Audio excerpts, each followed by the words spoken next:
Good morning everyone. আজকে সকালটা শুরু করছি আহিকে দিয়ে। তো আহি দেখো সকাল সকাল ঘুম থেকে উঠে গেছে গুড গার্লের মতো। তো উঠে এখন সে খেলু করছে। তার সকালবেলা দুধ খাওয়া হয়ে গেছে, খেয়ে এখন সে খেলা করছে। এখন বাজে ঘড়িতে সকাল 8টা, আর ও একটু পরে আবার ঘুমিয়ে যাবে 9টার দিকে। আমি এখন চা বসিয়ে দিয়েছি আমাদের দুজনের জন্য। এদিকে আমার রান্নাও কমপ্লিট হয়ে গেছে, ভাত হয়ে গেছে, একটা সবজি হয়ে গেছে, আর এদিকে ডাল বানাবো বলে বিউলির ডালটা আমি ভিজিয়ে রেখেছি। তো এদিকে আমি একটু সকালে লিকার চা খাচ্ছি। লিকার চা খেতে খেতে দেখো চলে এলাম ঘরেতে এসে আহির দিদু ওকে রূপোর চুড়ি আর পায়ের দুটো মল দিয়েছিল সেইটা, আর তার সাথে পাটিসাপটা পিঠে দিয়েছিল। তো পাটিসাপটা পিঠেটা আমার খেতে খুবই ভালো লাগে।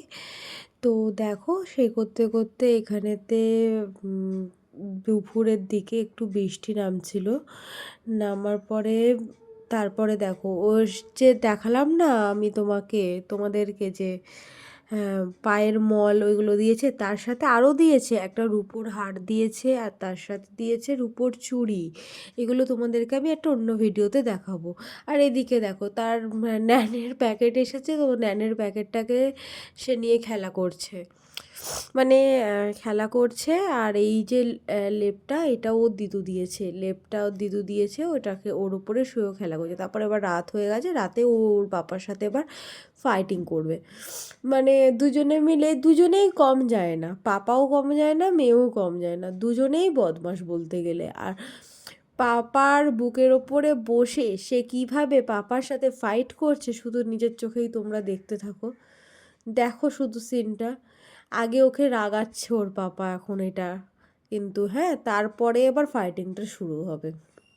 আর সত্যি কথা বলতে ওর যে পায়ের ওই নুপুরটা পরে, নুপুর না সরি মলটা পরে ভালোই লাগছে, বাটা খারাপ লাগছে না, ঠিক আছে। আর তাছাড়া হচ্ছে কালকে আমরা যাব একটু আমার মায়ের বাড়ি অ্যাকচুয়ালি যাচ্ছে একটা কাজেতে। আমি একটু ডাক্তার দেখাতে যাব, কারণ আমার একটু প্রবলেম হচ্ছে। আমি একটু হোমিওপ্যাথি ডাক্তার দেখাবো, আমার হাতেরই একটু ব্যথা হচ্ছে, সেই জন্য আমি একটু হোমিওপ্যাথি ডাক্তার দেখাতে যাব কালকে।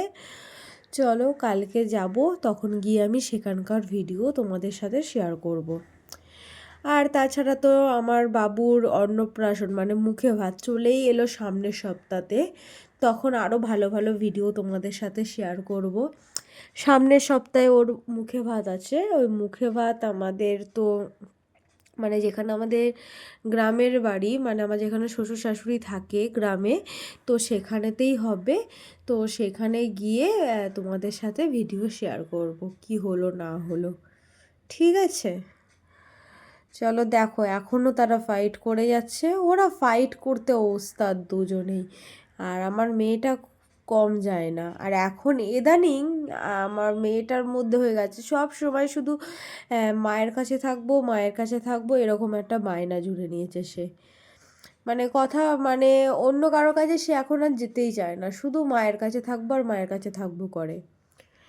আর তাই এখন ভাবি একবার যে আমার মেয়েটা যখন হয়েছিল একদম ছোট্ট পুচকে পাড়া হয়েছিল, মানে জানলার যে রড গ্রিল থাকে শ্বশুর সেখান দিয়ে পারলে ও গলে যাবে এরকম একটা সাইজ হয়েছিল যখন হয়েছিল। আর এখন সেই মেয়ে কত বড় হয়ে গেছে, 6 মাসের মধ্যে মানুষের জীবন কত চেঞ্জ হয়ে যায় না। আমারও সেম এই, আমি ভাবি এক একটা টাইম যে এই 2024-এ আমি অনেকটা আমার জীবনটা চেঞ্জ হয়ে গেছে, কারণ আমি একটা মা হয়েছি, আমার অনেক দায়িত্ব বেড়ে গেছে, আর আমার জীবনটা অনেকটা চেঞ্জ হয়ে গেছে। আর তাছাড়া কি বলতো, জীবনে এক একটা টাইম না খারাপ পরিস্থিতি আসাটা খুবই দরকার, কারণ কি তোমার নিজেদের লোককে তুমি তাহলে ভালো করে চিনতে পারবে, নিজেদের লোককে ভালো করে অবজার্ভ করে চিনতে পারবে। খারাপ টাইমটা আসা আমার মনে হয় খুবই দরকারি। চলো ছাড়ো, এসব কথা তো অনেক হলো। তো আর কিছুদিন বাদে আমাদের এখানে সব মেলা শুরু হবে, তখন তোমাদের সাথে আরও সুন্দর সুন্দর ভিডিও আসবে। চলো আজকের মতো ভিডিওটা এখানেই শেষ করলাম, গুড নাইট।